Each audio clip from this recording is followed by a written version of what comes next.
Hello, this is Dustin Michael on the Gorehound Storyteller Hour. I'm sitting here in a special location, podcasting from my phone. I'm here with Andy Wickham and Jason. Andy has a story to tell. He's a Vietnam vet, and I'm going to let him go ahead and talk for himself. Yeah, this was September 12th, 1973. No, 1972. We were in the jungles. We were in the Inchon Valley. A lot of us all know it as the Valley of Death. And we were on patrol. I was a sniper. We took care of our business, what I had to do earlier that day. I joined up with 38 more Marines. I was Navy sniper. Joined up with the Marine your unit, right? Yeah, the rest of my unit. I'll probably interrupt you a little bit just to ask some questions. No problem. You can ask all the questions you want. Cool. We were all hooked up and we were headed back out. And that night, just as the sun was going down, we ran into a tank and a division of troops. We fought for about 4.5 hours, about midnight. How many is in a division?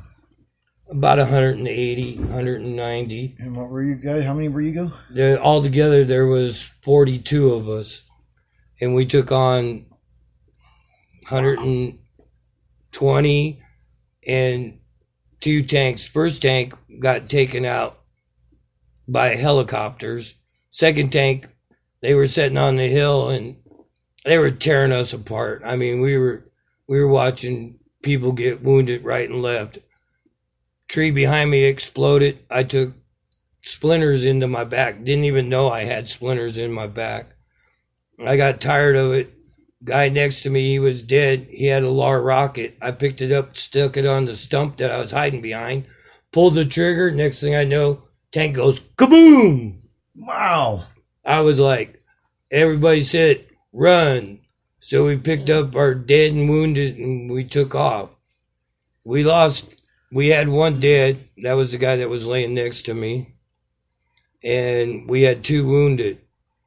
We fought for the next 2 days going through the jungle, through hill, dale. I mean, it didn't matter. By the third day, it was nonstop. You guys didn't eat. We didn't stop for nothing. We didn't eat nothing. We didn't drink. It was just a constant fight with the regulars of North Vietnam.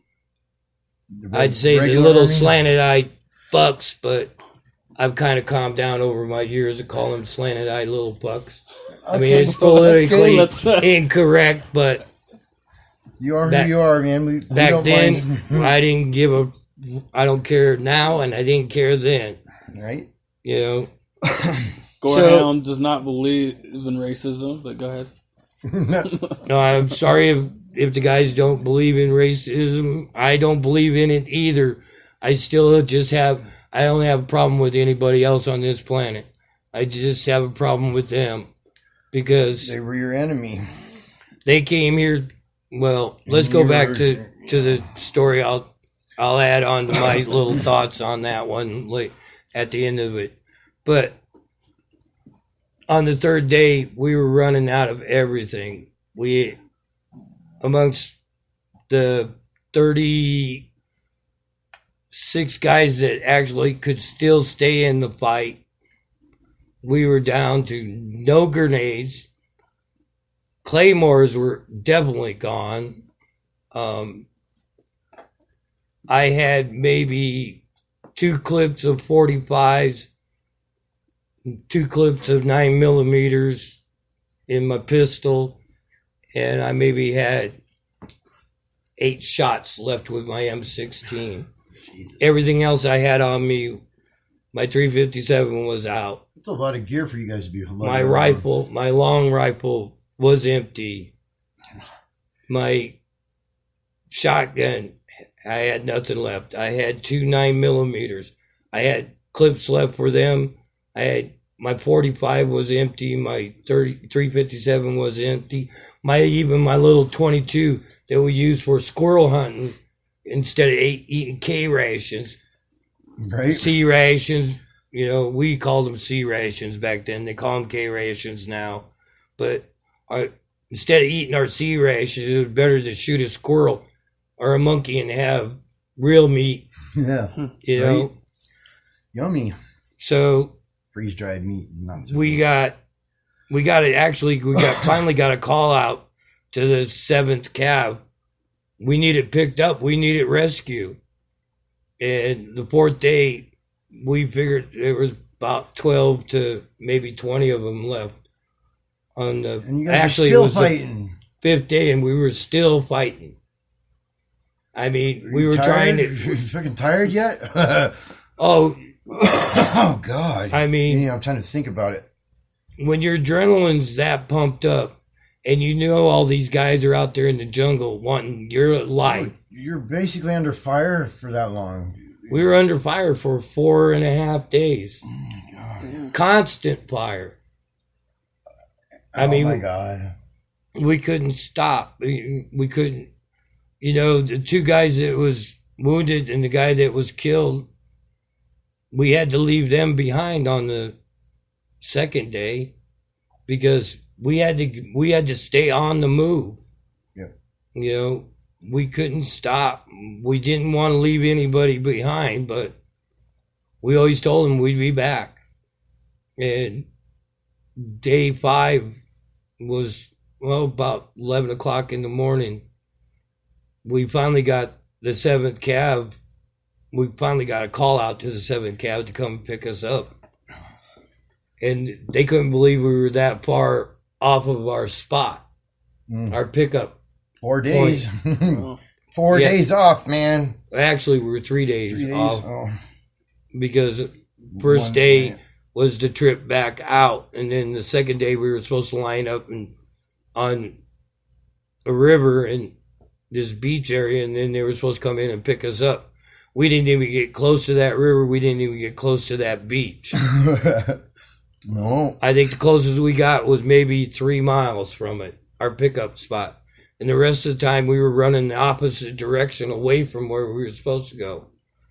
And I mean, when we walked out of the jungle, out of the 42 guys, we had 6 guys that didn't have any wounds.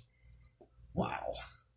You weren't one of those guys. Oh no, I didn't even know from the 2nd day, I had splinters in my back.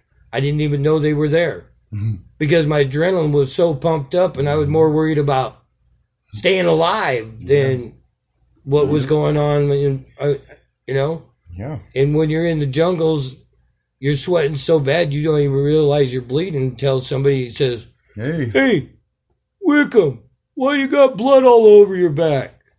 And you're like, you go to pull off your shirt and you realize there's these wood sticks sticking through your shirt into your back. Mm-hmm.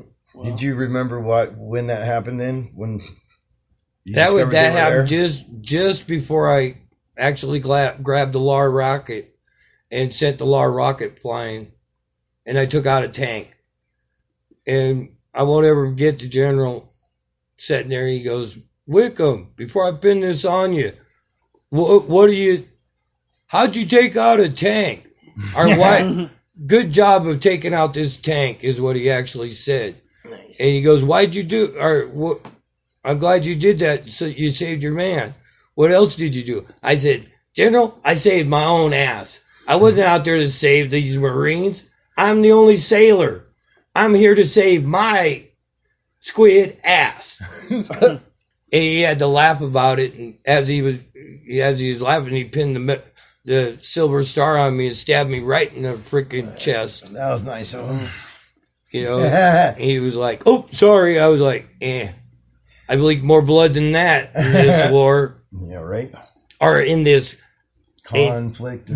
Conflict. Because they never called it a war.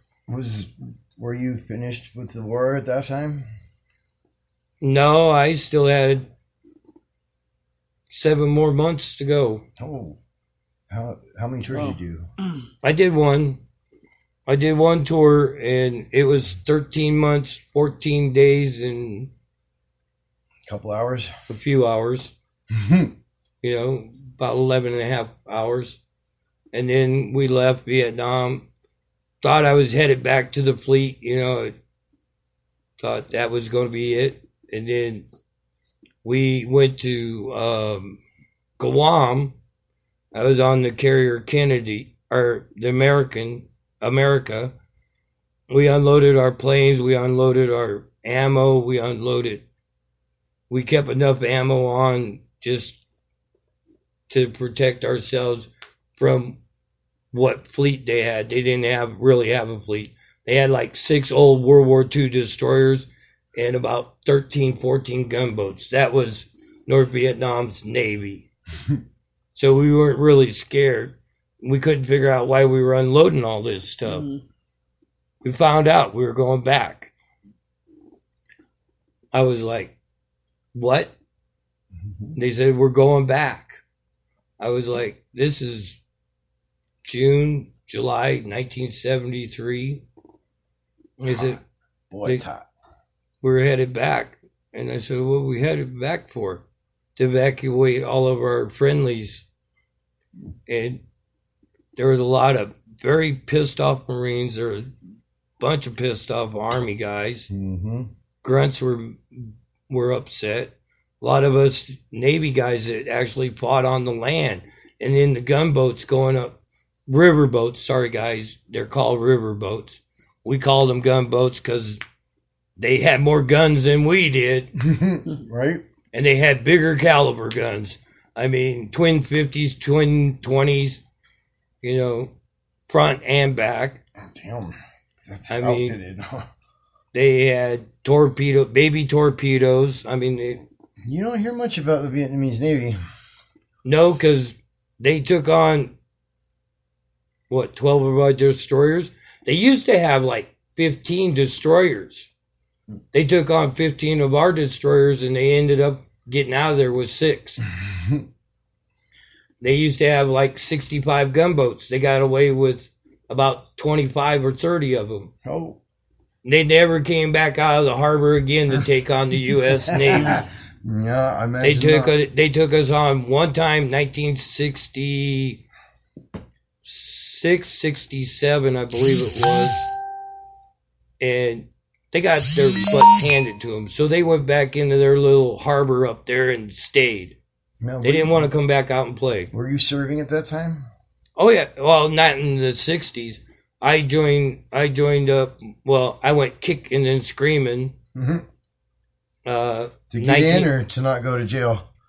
I had the choice either go to prison or go to jail. I took jail. I took Navy. The Navy. Yeah. I might as well say it was somewhat like jail. Yeah. They did that a lot back then. Yeah, that was when Nixon, our great president, I'm not a Richard Nixon, was in charge, and he came up with a brilliant idea. He's tame. Go to prison or go to the military. I went to the military. Wow. This is a different story, but we got some time. Yeah, 31 minutes. Well, then I'll tell you how I joined the Navy. All right. I'll tell you. I have 4 arson charges on my record. 3 of them I confess to because I'm telling you, my grandfather's outhouse was haunted. When you're 5 years old and you have to go to the bathroom and it's about midnight, 1 o'clock in the morning, you go in that bathroom, you sit down, and you start seeing things. Uh-oh. So I decided my grandfather's outhouse was haunted. Guess what? I'm setting this sucker on fire. Wow. So I burned it down. I think Grandpa prosecuted you? Or? No, my grandfather wouldn't press charges. He was like, well, I have to agree with him. Sometimes I go in there and I think I hear weird things. So he actually had me and my brothers rebuild an outhouse. And we got the outhouse rebuilt. And I was like 9 years old. and my older brother decided